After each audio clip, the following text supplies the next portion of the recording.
শ্রীলঙ্কা ভ্রমণ অসম্পূর্ণ থেকে যাবে যদি আপনি শ্রীলঙ্কার ট্রেনে ভ্রমণ না করেন। ট্রেনের উল্লেখিত রুটগুলোর মধ্যে সবচেয়ে বিখ্যাত হলো ক্যান্ডি থেকে নুরাইলা যাওয়া। সময় লাগবে 6 থেকে 8 ঘন্টা। আর আপনি যদি পাহাড় পছন্দ করেন তাহলে এই রুটটা হচ্ছে আপনার জন্য বেস্ট। তবে এর চেয়েও ব্যতিক্রম কিছু আছে। যদি আপনার পছন্দ হয় সাগর, তাহলে আপনাকে যেতে হবে কলম্বো টু গাল্লে। এই রুটে আপনি পাবেন কোস্টাল ভিউ আর সাথে পাবেন লোকাল একটা এক্সপিরিয়েন্স। লোকাল মানুষজন এই রুটে চলাফেরা করে। শ্রীলঙ্কা ভ্রমণের চতুর্থ পর্বে আমি যাচ্ছি গাল্লে থেকে কলম্বো। এই রুটটা চুজ করার প্রথম কারণ হলো আমার পছন্দ সাগর, তাই সাগরের পাশে ট্রেনে যেতে কেমন লাগে সেটাই উপভোগ করব আজকে। সকাল সকাল হোটেল থেকে চেক আউট করে আমরা যাচ্ছি গাল্লে রেল স্টেশন। উদ্দেশ্য গাল্লে থেকে ট্রেনে করে কলম্বো যাব। ফার্স্ট ক্লাস সেকেন্ড ক্লাস 500, মানে একজন 500 রুপি করে সেকেন্ড ক্লাস।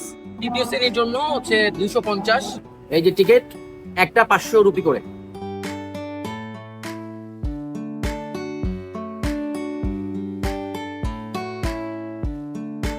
এটা হচ্ছে থার্ড ক্লাস, যারা মানে ট্রেনে উঠবে এটা হচ্ছে থার্ড ক্লাস। আর আমরা সেকেন্ড ক্লাসে টিকিট কাটছি, দেখি সেকেন্ড ক্লাসটা কেমন।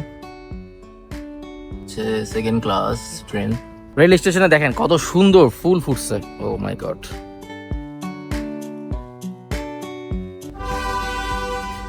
9টা বাজে ছাড়ার কথা ট্রেন, ঠিক 9টা বাজেই ছাড়ছে। 1 মিনিট এদিক সেদিক নেই।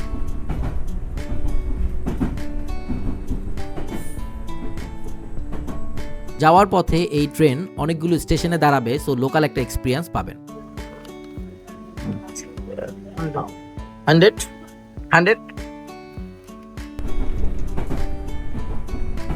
এই রুটের আসল সৌন্দর্য আপনি তখনই উপভোগ করতে পারবেন যখন এই ট্রেনটা সাগরের তীর ঘেঁষে যাবে। এত সুন্দর একটা ভিউ, সুন্দর সুন্দর নারকেল গাছ আছে। আর সবচেয়ে যেটা বেশি ভালো লাগছে সেটা হচ্ছে এই সাগরের তীরের বাতাস। ট্রেনের মধ্যে এই সাগরের বাতাস ঢুকছিল, যেটা অসাধারণ লাগছিল।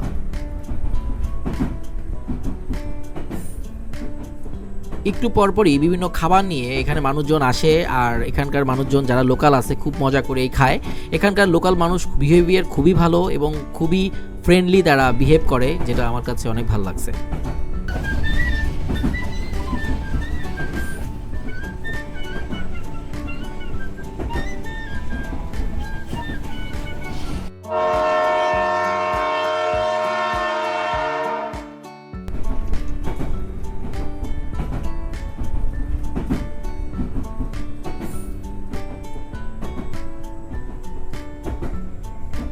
পুরো জার্নিটা শেষ হতে টোটাল 3 থেকে 3.5 ঘন্টার মতো সময় লাগবে। প্রথম 1 ঘন্টা আপনার কাছে মোটামুটি কাটবে, বাট বাকি 2-3 ঘন্টা আপনার কাছে অসাধারণ লাগবে।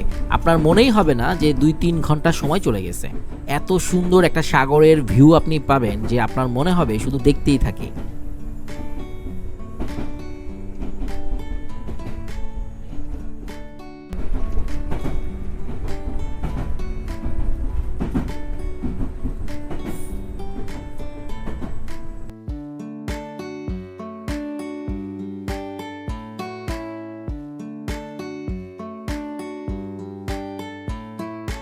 আমরা এখন চলে আসছি পোর্ট স্টেশনে, এবং এইখান থেকে আপনি যদি ওই যে ট্রেন এবং গাড়ির পাশে যে সাগরের রাস্তা, ওইটার যদি ভালো ভিউ দেখতে চান তাহলে আপনাকে পিছনের দিকে একটু যাইতে হবে। আর এটা না হলে আপনারা এই কলম্বো সিটির এই আশেপাশে আপনারা এই জায়গাগুলো ঘুরে দেখতে পারেন। আমরা এখন লাঞ্চ করতে যাই।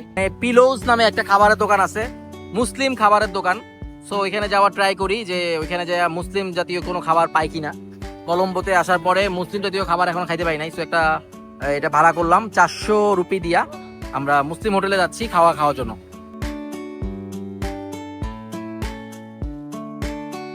এই হচ্ছে সেই মুসলিম হোটেল যেখানে আমরা খুঁজে খুঁজে চলে আসছি। তো যাই এখন ওখানে। এই যে পিলো উডস মুসলিম হোটেল, সো খাবার টাবার আছে। এই যে গরুর মাংসের এরকম বড় বড় 2টা পিস দিছে, আর ডাল নিচ্ছি। এই যে মানে বিফ কারি, আর হচ্ছে ডাল আর সাদা ভাত। এই হচ্ছে আমাদের আজকে দুপুরের খাবার।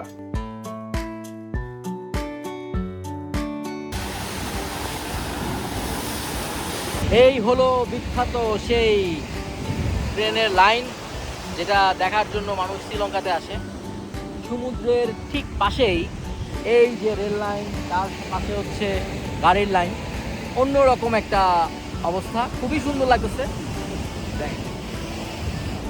এটাই সেই শ্রীলঙ্কার আইকনিক রোড। সড়কপথের পাশাপাশি এইখানে রেলপথ আছে আর পাশে আছে সাগর। শ্রীলঙ্কার খুব একটা বেস্ট প্লেস থাকার জন্য। এখানে আশেপাশে অনেক হোটেল আছে যেখানে আপনারা থাকতে পারবেন। আপনারা যদি কলম্বোতে স্টে করার চিন্তা থাকে তাহলে এই জায়গাটার মধ্যে আপনারা হোটেল রুম নিতে পারেন। রুমের ভাড়াটা তুলনামূলকভাবে কিছুটা বেশি, বাট আপনি যেই ভিউটা পাবেন সেটা অসাধারণ। আর কিছুক্ষণ পর পর এখান দিয়ে ট্রেন যায়, সো ভাগ্য ভালো থাকলে ট্রেনও দেখতে পারেন।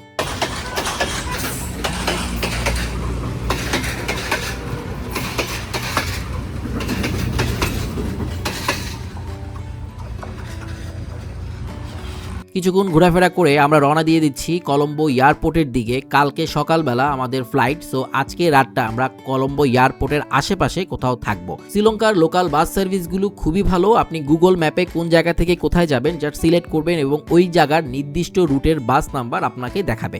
সো আপনি ওই বাসে উঠে যাবেন এবং খুব সহজেই পৌঁছে যেতে পারবেন আপনার নির্দিষ্ট গন্তব্যে। আমরা পিকনি দিয়ে এই সিএনজিটা ভাড়া করলাম। এখান থেকে 2.4 কিলোমিটার যাবে, ভাড়া নিচ্ছে 240 রুপি। তো এটা হচ্ছে পিকনি অ্যাপ ইউজ করতে পারেন আপনারা যদি ভাড়া করতে চান। 3 স্টার আপনাদের। হ্যাঁ, এই রুমটার ভাড়া আমাদের কাছ থেকে নিচ্ছে, মানে এই হোটেলটার ভাড়া আমাদের কাছে নিচ্ছে, এর বলবো পরে, আগে রুমটা দেখি। আমাদের রুম এয়ারপোর্টের কাছাকাছি একটা গ্রাম, সেই গ্রামে এই রুমটা নিয়েছি। এই হচ্ছে সেই থাকার রুম। এসি নাই, এসি না থাকার কারণে দামটা একটু কম, আর এসি থাকলে হচ্ছে একটু বেশি। যেমন এখন আমাদের 4000, মানে 2000 টাকা থেকে একটু কম, 1800 টাকার মতো খরচ হচ্ছে, 4000 রুপি। ওয়াশরুমটাও ঠিক আছে মোটামুটি ওকে।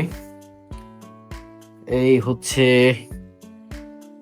কলম্বোর এয়ারপোর্টের পাশে, মানে আমাদের ফ্লাইটটা হচ্ছে সকাল সকাল, সো আমরা এয়ারপোর্টের পাশে থাকতে হচ্ছে। এটা হচ্ছে সেই room.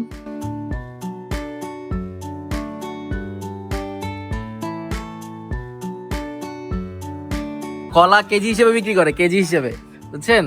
1 KG 200 rupee Bangladesh.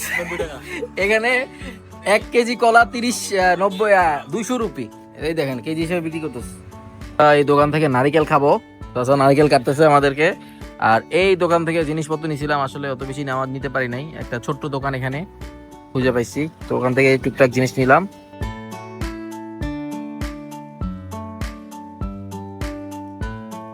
Tour মোটামুটি শেষ হয়ে গেছে শ্রীলঙ্কায়। এখন বাংলাদেশে যাওয়ার জন্য আমরা শ্রীলঙ্কার এয়ারপোর্টে আসছি। আর এখান থেকে একটা ব্যাপার, সেটা হচ্ছে আপনারা যত রাতেই হোক, যেমন আমাদের ফ্লাইট হচ্ছে 7:45, আমরা 5টা বাজে এখানে চলে আসছি, এবং যত সকাল বা রাতেই হোক আপনি পিকমি অ্যাপটা ইউজ করলে আপনি যে কোনো জায়গা থেকেই আপনি কিন্তু টুকটুক বুক করতে পারবেন।